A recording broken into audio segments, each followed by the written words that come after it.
Good morning, fans, whoever that might be.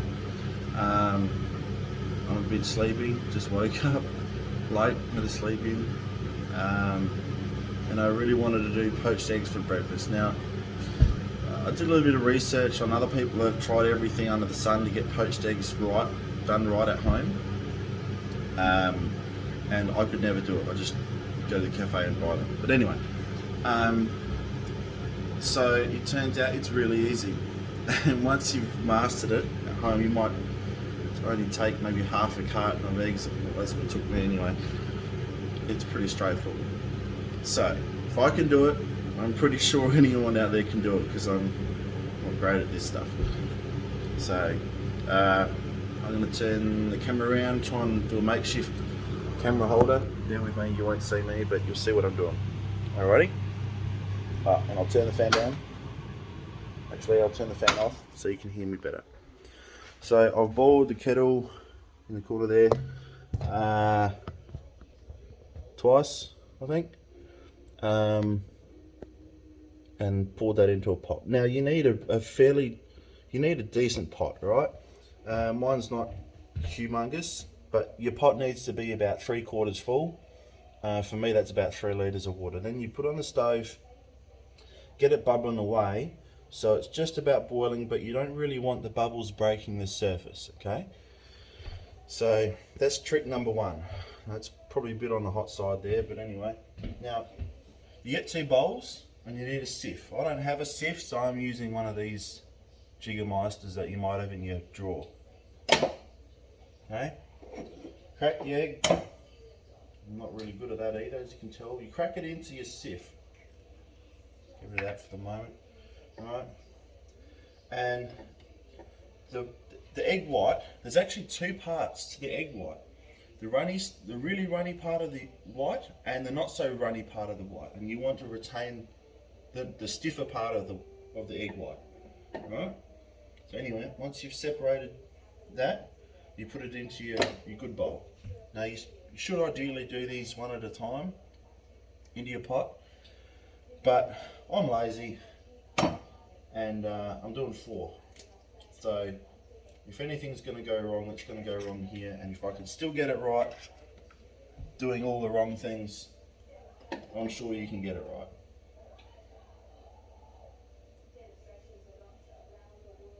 right. That's 2. 3. 3. Bit heavy-handed there.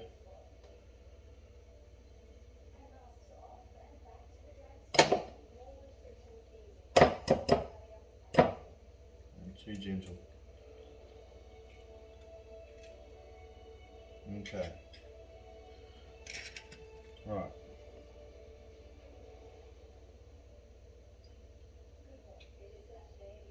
There we go.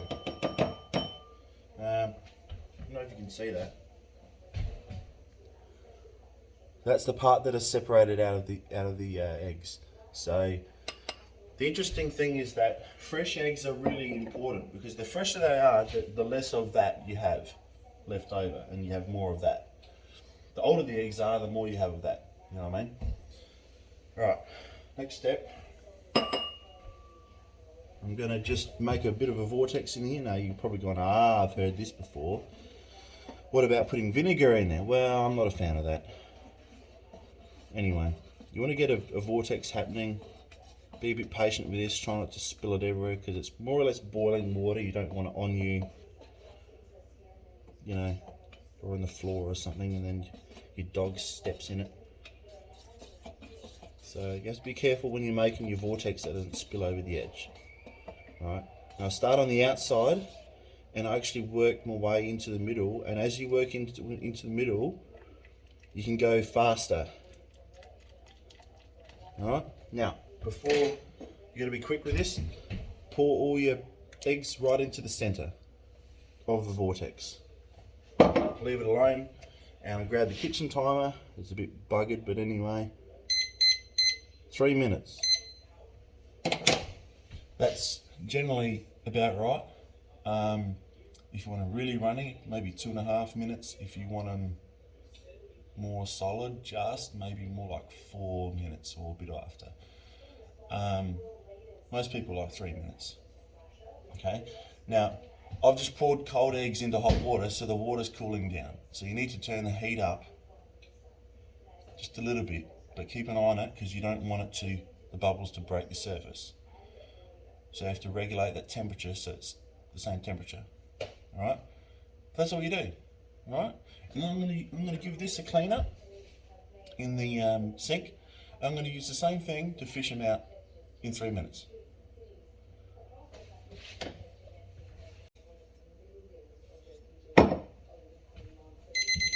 Hey, there it goes. Alright, where's me picker upper?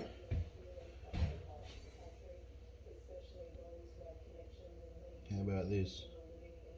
We try and get some of the water out. One. Come on. Two. And there might be 2 in 1 here. Oh no. 3. Now, the fresher your eggs are, the less of that, the less of that wispy whites you get around the pot, and the more presented your eggs will be. Now, I don't care if they're really ugly, as long as they're cooked nice and they're enjoyable. That's just me, not necessarily you, but fresh eggs make a difference. Alright, turn that off.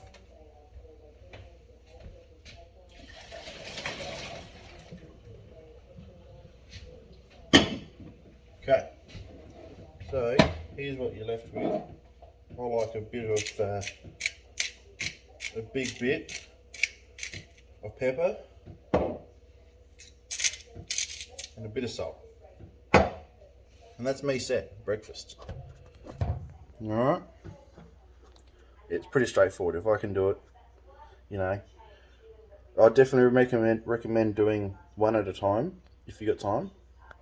They'll turn out better than this, rather than putting like 2, 3, 4 in at a time. That's the point of having a whole lot of water. But anyway, have a go. That's the main thing. Enjoy them. See ya.